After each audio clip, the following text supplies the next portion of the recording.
main levée. Commence à dire combat, combat, toujours à main levée. Voilà.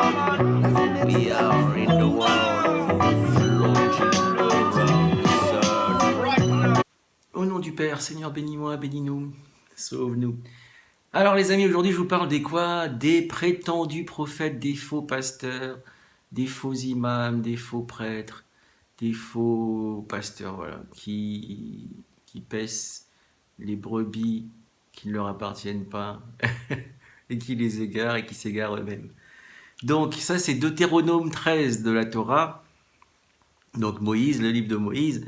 Alors Moïse, donc Dieu dit à Israël, et il dit à tous les hommes, à tous les croyants, s'il s'élève au milieu de toi un prophète ou un songeur de songes, qui fasse devant toi quelques signes ou miracles, et que ce signe ou ce miracle dont il t'aura parlé arrive, s'il te dit, allons après d'autres dieux que tu n'as point connus et les servons, tu n'écouteras point les paroles de ce prophète ni de ce songeur de songes, car l'Éternel votre Dieu vous éprouve pour savoir si vous aimez l'Éternel votre Dieu de tout votre cœur et de toute votre âme.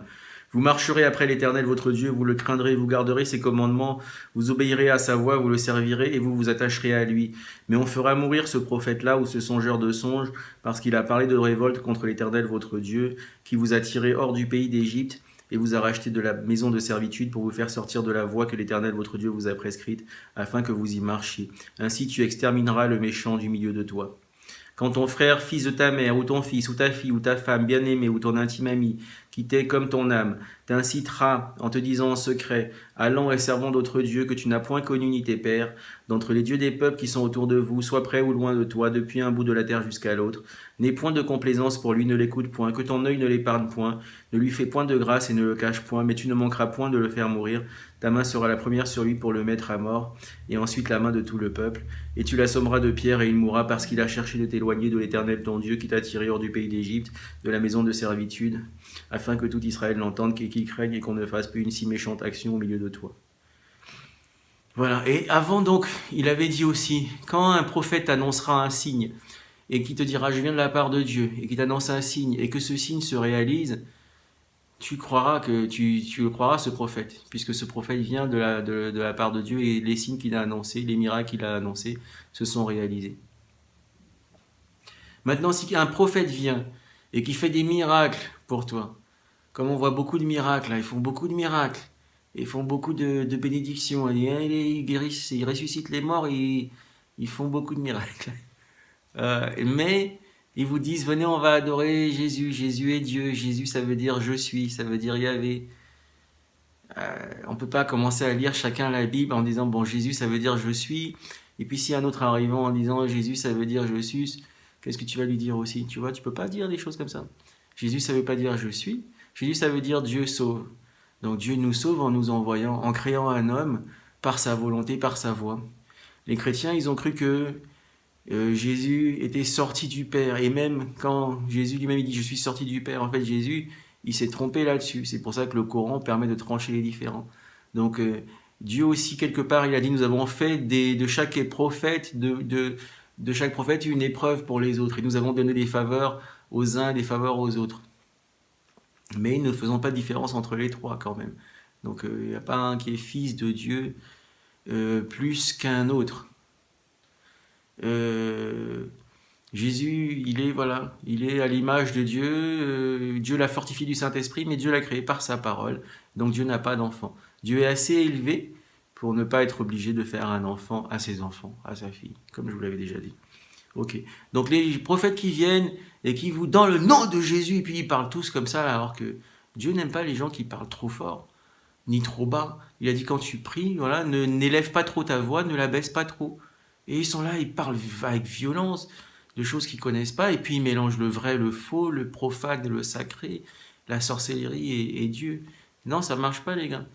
Donc Dieu, il a dit, ceux qui ont part à ce pouvoir-là, ceux qui prennent le pouvoir de la magie, pour aller séparer des couples, pour aller gagner de l'argent, pour aller devenir célèbres, pour que leur chanson elle marche, pour que, je sais pas, pour devenir des sportifs, tous ceux qui ont part à ce pouvoir-là, de pouvoir de sorcellerie, il a dit, leur pardon, il sera jamais accepté. Donc tu peux construire plein d'églises, tu peux créer plein de stades de football, c'est trop tard. Ne va pas dans ces trucs-là, ne va pas dans la franc-maçonnerie, les sectes, le satanisme et tout ça. Ok? Donc, les faux prophètes qui viennent, qui vous font adorer Jésus, qui vous font adorer le Saint-Esprit, qui vous font adorer Marie, qui vous font adorer eux-mêmes, eh bien, ils viennent, ils font des miracles, mais comme ils n'ont pas le vrai Dieu, donc sachez que c'est Dieu qui vous éprouve l'Éternel pour savoir si vous l'aimez vraiment. S'il suffit de vous apporter un miracle, un peu d'argent et des choses qui se réalisent pour pouvoir dire que vous faire adorer n'importe quel Dieu, en fait. Ok? Donc voilà, les faux prophètes, il y en a beaucoup dans le monde entier, et voilà, et ils empêchent les gens les purs monothéistes, d'aller vraiment prier, d'invoquer le nom de Dieu dans les mosquées, les synagogues, les églises. Ils empêchent que on invoque le nom de Dieu là-bas, qu'il soit abondamment à évoquer, même si on doit aussi honorer, respecter, obéir à ses messagers, on ne doit pas adorer les messagers. Vous voyez.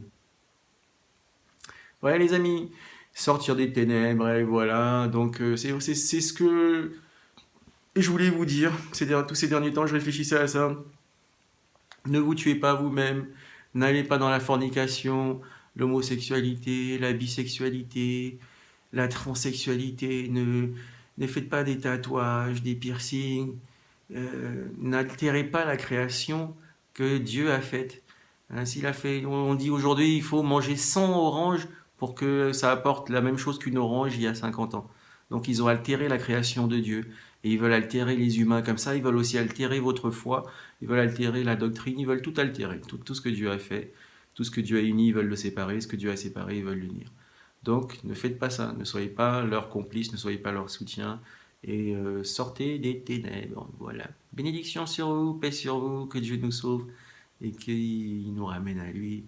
Et qu'on soit au jardin des délices. Et qu'on soit loin des futilités des blasphèmes. Et qu'on soit dans la paix. Merci à vous. À bientôt. Ciao.